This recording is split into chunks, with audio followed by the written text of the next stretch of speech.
Good morning. ঘুম থেকে উঠেই দেখি আর চারিদিকে বৃষ্টি হচ্ছে, পুরো একদম ঝমঝম করে বৃষ্টি পড়ছে। দেন আমি ঘরটা পরিষ্কার করে চলে গেলাম স্নান করতে। স্নান করে চলে আসলাম একদম ফ্রেশ হয়ে।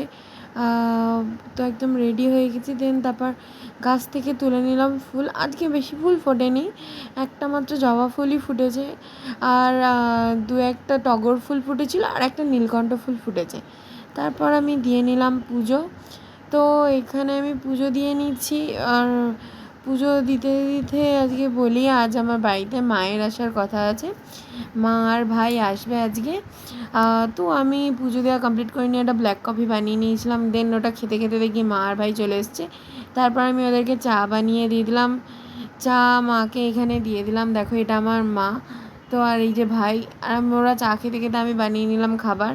ওদেরকে রুটি, তরকারি আর সুজিটা আমি কালকে রাতে বানিয়েছিলাম, ওটা দিয়ে দিলাম। তারপরে আমি দুপুরে রান্না করেছিলাম মাছের কালিয়া, চাটনি, টমেটোর চাটনি, আর হলো মাছের মাথা দিয়ে বাঁধাকপি, মুগ ডাল আর কুমড়ো ভাজা। খাওয়া দাওয়ার পরে আমি ভিডিওটা করেছি। আর এখানে দেখো আমরা খেতে গল্প করছিলাম। দেন তারপর টাইম হয়ে গেল, মা চলে গেল বাড়ি। দেন দেখা হবে পরের ভিডিওতে।